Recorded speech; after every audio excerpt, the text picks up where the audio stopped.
Hey everyone, it is late at night and I am Norman. Tonight we're looking at a watch that arrived just today and I'm super excited about it. I've been waiting for this watch for quite a while and it's absolutely worth the wait. This has got to be one of the most beautiful dive watches I've ever seen in the flesh. So let's flip the camera around and take a look at it.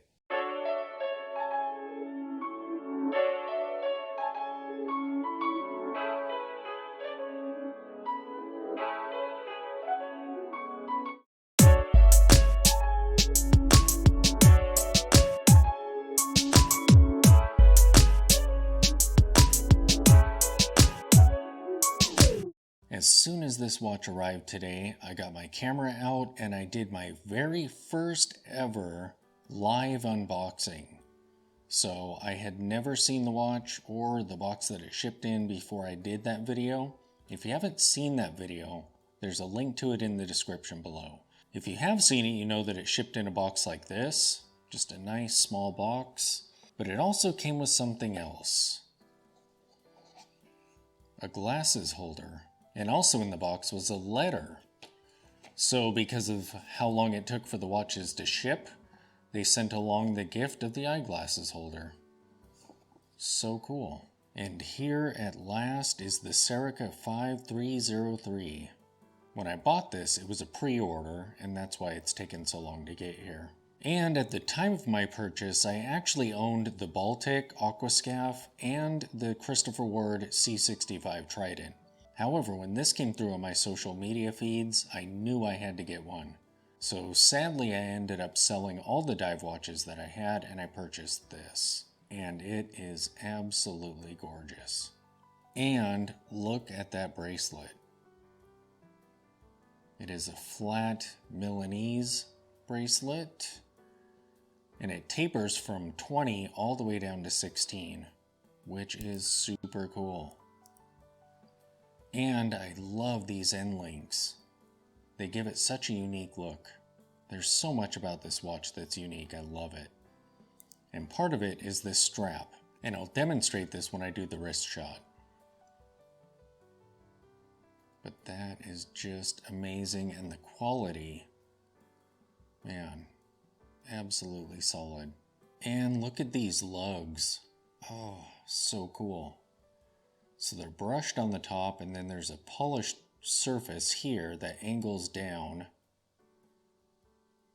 They're elegant, but they're substantial. They're nice and thick here, but they curve really nicely off of this case. And the case is brushed on the sides. The crown is sterile and polished here. And I like its shape and its size. And it kind of sticks out a little bit.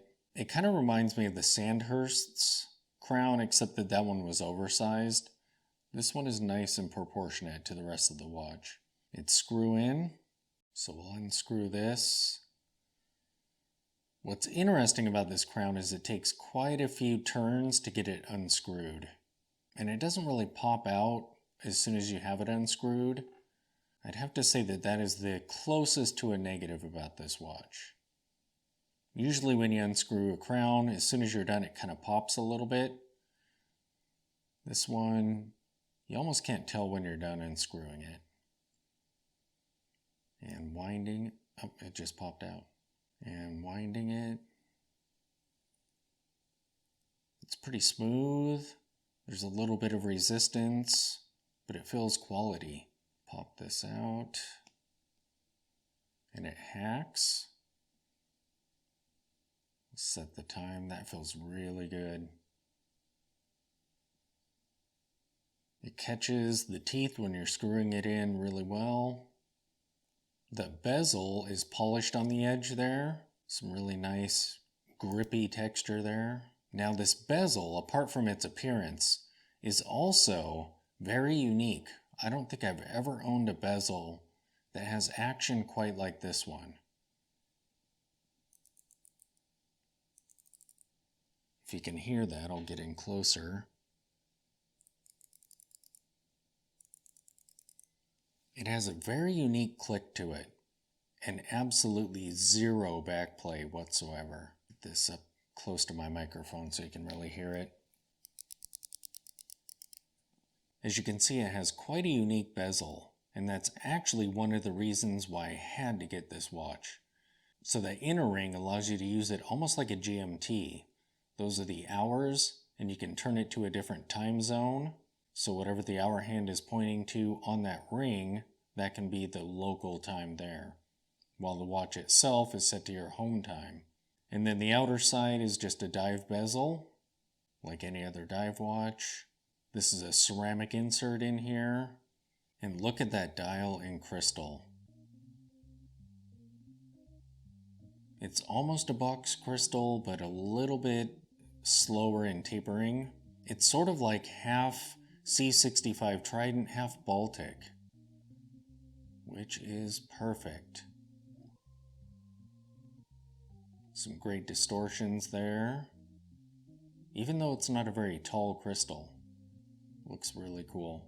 And just look at the aesthetics around the edge of the crystal when you're looking down at the dial. That is awesome. Another thing that I loved immediately when I saw this watch were those indices. To me, they look super Jetsons-like. It's like a space-age dive watch. I absolutely love it. I love the lines that come off of those. The hands are great. At first, I wasn't too sure about that hour hand. I'm not a super fan of triangle hands, but I think it looks absolutely great on this watch. And after staring at pictures long enough, I totally got used to it. It wasn't jarring at all to me anymore. It was at first, though. I am very minimal. I like me some minimal hands, but that looks really cool. And you'll see that the minutes hand goes right into the minutes track there. The seconds hand is really tall, and the hour hand hits all the markers, except for the 12, 3, 6, and 9, but that's cool. We have a loomed pip at the top of the bezel there, so that is functional in the dark as well. And look at how tall the loom is on those indices. That is pretty cool. Looking at the case back, it is all brushed there. Stainless steel. I love the French writing on there. That is super cool. Just nice and minimal.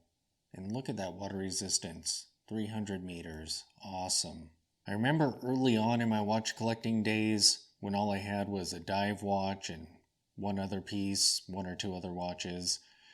And at that time, I actually sold that dive watch because I was wanting to go for something that had a little bit more water resistance. I think that one had 200 and I was going for a 300. Boom, this checks that box also. And look at that design. The overall design of this watch is so cool and so unique. I love how the bezel angles down a little bit, kind of like the C65 did. The crystal reminds me of the Baltic. It's like this watch is a mashup of all the positive things about every watch that I've seen in person. It's sub 40 millimeters, which is perfect for me personally. It's sized really well. I feel like dive watches should be a bit larger than, say, dress watches, and this one absolutely nails that. Alright, so let me take off my palliot, and I'll show you what this looks like on the wrist. But before I do wrist shots, check out how this bracelet works. You never have to do any adjusting of it because you simply put it on. This end slides right into here, and you just slide it till it's as snug as you want it, and then close it. And the tension that's put on it simply from wearing it further secures this clasp. If you pull on this, it actually forces this to be closed even tighter. Just like other Milanese clasps that slide up and down and lock, very similar to that. As you can see, it is a little pulley though, a little bitey, but not too bad. There it is. Oh. That is an absolutely amazing dive watch. That is so gorgeous and unique. I love that silver band on the inside of the bezel there. The hands really are perfect for this. And those markers. Just every decision that was made on this, brilliant. Now this polished edge here is going to be a scratch magnet, but it's a small aspect of the case, so I don't think that's going to be too painful or problematic. And it kind of gives it a dressy touch.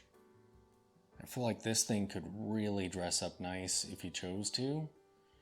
But this bracelet is so phenomenal.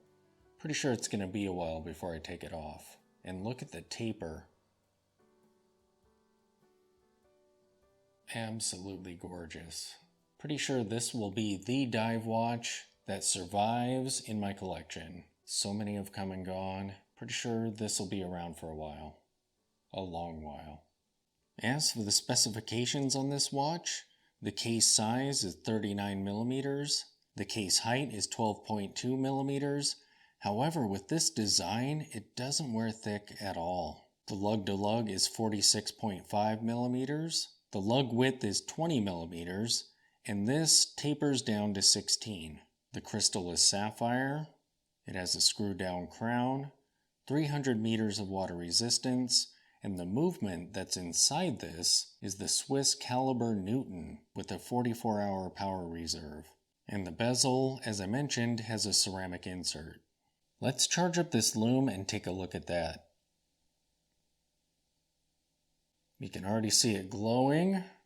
Let's go over here where it's darker. Check that out. That is so crazy. The indices form a diamond when you're looking at them in the dark. Now the bezel doesn't have any lume in it, but it does have that pip. So it is usable. Nice. So yeah, just about everything about this watch is absolutely perfect. Again, the closest thing to a negative is unwinding the crown is a little bit weird, at least compared to crowns that I'm used to. But that is the closest to anything bad I can say about this watch. This is just a perfect dive watch in my opinion. And it'll be fun when I decide to try dressing it up and see what it looks like then. I've been wearing it all day, and even though this bracelet is a little bitey, this thing is so comfortable. And it looks so cool when you glance down at your wrist. Just amazing. So there you have it, the brilliant Serica 5303. Thanks for watching. The lug width is 20 meters. 20 meters.